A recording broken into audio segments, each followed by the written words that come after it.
You're probably eating only rice, chicken, and broccoli, thinking this is the best bodybuilding diet that will help you build muscles. But what if I told you that you're leaving a lot on the table by not incorporating steak? In this video, I'm comparing steak and chicken, showing you how much more powerful red meat is compared to not only chicken, but all kind of white meat, white fish, alright? We often hear that you gotta eat rice and chicken, and eat chicken help you get leaner, build muscle, because steak will make you fat, but this is completely wrong, alright? Let's jump straight into it. I've got many points to talk about, and I'm gonna be, yes, I love red meat, but I'm gonna be as subjective as possible, alright? Showing you guys the proof. So, first thing first, red meat is a lot more nutritional in terms of micronutrients. A lot of time we just look at the protein content. Which one has more protein? Which one has less calorie? I'm going with this. But that's not it. When you're trying to build muscle, you want to look deeper. What are the sources of those calories and what micronutrients you are getting?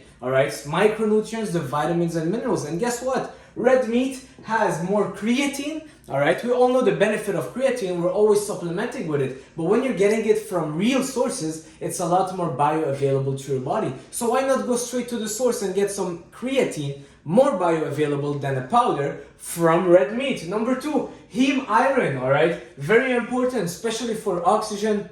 We know the benefit of spinach, but the iron in spinach is not as bioavailable than heme iron that can only be found in red meat. Alright, help transport oxygen to your muscles, will help you with better workouts. Alright, a lot of people don't want to talk about the micro, iron, zinc, I don't care about that, I just want the protein. No, but see it that way. It might give you a better pump. Alright, you saw Popeyes eating spinach because it has iron, we hear it's good. But what if I told you the heme iron in steak, very much more powerful and will help you get better pump, more oxygen delivery to your muscles. Zinc, alright, good to increase your testosterone levels, alright, with better production of testosterone, you're in a better state to build muscle, lose body fat, and build muscles, yeah, just, you know it. Number four, B12, very hard to find naturally B12, super hard, super hard, and people that will go try to find some from vegan sources, they are not as bioavailable, alright? The thing with cows, because they have 4 stomachs, alright, that B12 that they're getting from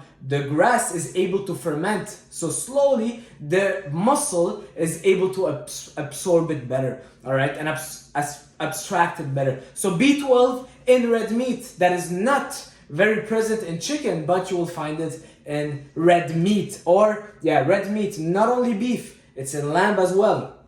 Moving on, it is higher in saturated fat, but it's not necessarily a bad thing, especially when we're talking about cholesterol as well. It's linked to a production of testosterone. A lot of people are feeling the egg yolk, for example, thinking, it will increase your testosterone, your cholesterol because you're eating cholesterol. But eating cholesterol will not increase your cholesterol. What will increase your cholesterol is eating a lot of fried food, for example. Alright? So, if anything, your pancreas, I believe, we can do the research on that, but your pancreas produces cholesterol, and depending on how much you consume, it will regulate it, alright? So your body produces some, and depending on how much you consume, it will regulate it. So cholesterol linked to increasing your testosterone production. Moving on.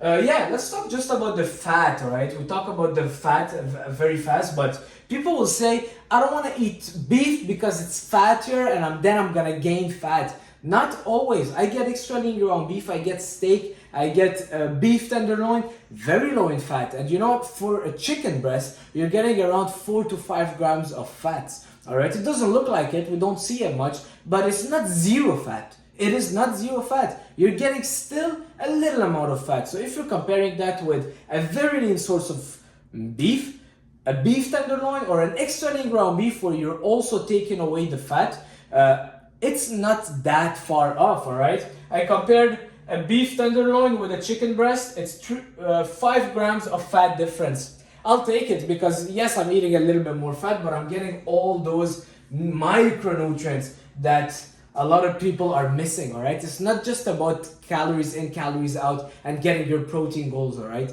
Because it's deeper than that, and your body needs a lot of those vitamins and minerals, and getting them from red meat will help increase your testosterone levels, alright? How do you increase your testosterone? The other day someone asked me, how do you increase your testosterone level naturally? And my answer was not missing of anything. All right, not missing of the vitamins and minerals that your body needs, not missing sleep. All right, sleep is one of the main factors. All right, not overstressing, but the point is that if your body is missing some vitamins and minerals, your metabolism will slow down. People that are lacking vitamin D because of the lack of sun in winter, testosterone goes down because there's a lack of a vitamin and mineral, and then it goes into a spiral effect. All right, lastly, then people will say there's more protein in chicken. Yes, there is a little bit more protein in chicken, but it's a 3-gram difference per 100 gram.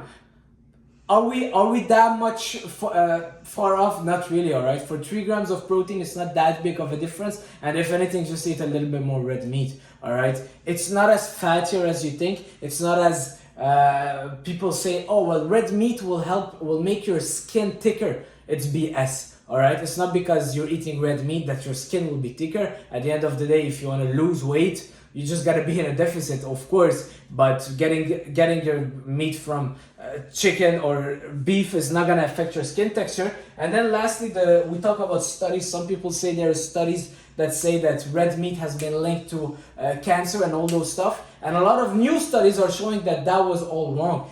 The studies that they did back in the day were all observational studies. They would ask someone if they eat red meat, and most of those people that eat red meat were linked to mostly eating McDonald's, Wendy's, those kind of burgers. And when someone eats fast food, they will also be consuming drugs and eating more bad stuff. All right, so don't just look at the studies. There was a lot of studies that were made 10, 20 years ago that I believe were very harmful. They wanted to take out the eggs to put cereals and cornflakes in people's diet. They demonized red meat, demonizing eggs, demonizing fruit, saying that it has a lot of sugar, meanwhile putting high fructose corn syrup in everything like Coca-Cola and stuff like that. So don't only look at the studies, all right? Do the studies yourself, try it on yourself, eat red meat. I'm a big believer in eating steak, red meat, super powerful. And that's it for this video. If you liked it, leave a like, comment, and I'll see you soon. Ciao!